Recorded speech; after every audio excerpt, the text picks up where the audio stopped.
Ngibingelele kuwe mlaleli, ngiyathemba uyaphila-ke. Mina ngizocela kuwe-ke laphana-ke ukuthi-ke ungokusamusha-ke kulo-ke leli khasi-ke leli-ke wenze okulungile-ke laphana-ke ungixhase-ke ucindezele-ke ibhathini subscribe nje akubizi imali, kumahhala nje ukhishwe nesenti-ke elimnyama-ke leli-ke khona uzokwazi phela ukuthi-ke uthole nezinye-ke iy'ndaba-ke ezintsha-ke nje ngizolkulethela zona-ke kulo-ke leli khasi-ke leli-ke kusukela-ke manje-ke ukuze ngakuphothi lezi ndaba ongakwenza njengamanje ukuthi-ke ngame ucindezela-ke ibhathini usubscribe njengamanje-ke. Udaba kulethele lona-ke namhlanje-ke laphana-ke lithi-ke in a judgment handed down by the Western Cape High Court on 9 September 2024, the case by Thamsanqa Fortune Khuzwayo and 9 others who were expelled from the MK Party has been dismissed with cost.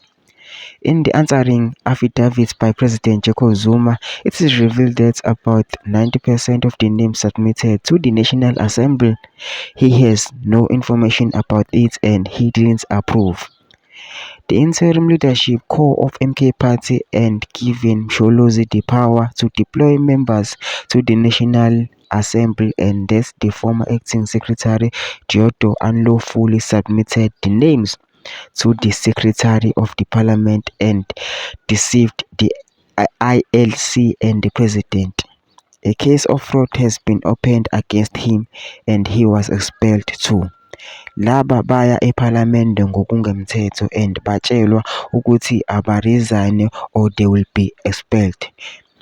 Iposti-ke lena-ke ibibhaliwe-ke laphana-ke i-update-ke ngalabantu-ke bayisa-ke abaxoshwa-ke laphana-ke kwi-MK-ke base bathatha isinqumo sokuthi-ke abayise-ke enkantolo-ke laphana-ke. Mina ngicela laphana ukuthi-ke ungene ema-comment section-ke ufushe uvo lwakho ngalo-ke lolu daba-ke lolu-ke ukuthi wena-ke ucabangani-ke ubhala ama-comment section-ke basicinza nebhathini nje subscribe nje akubizi imali, kumahhala nje ukhishwe nesenti-ke elimnyama-ke leli-ke khona uzokwazi-ke uthole nezinye-ke iy'ndaba-ke ezintsha-ke nje esolo sikufakela zona-ke kulo-ke leli khasi-ke leli-ke kusukela-ke manje-ke. So ngakwenza njengamanje ukuthi-ke ngabe ucindezela-ke ibhathini usubscribe njengamanje.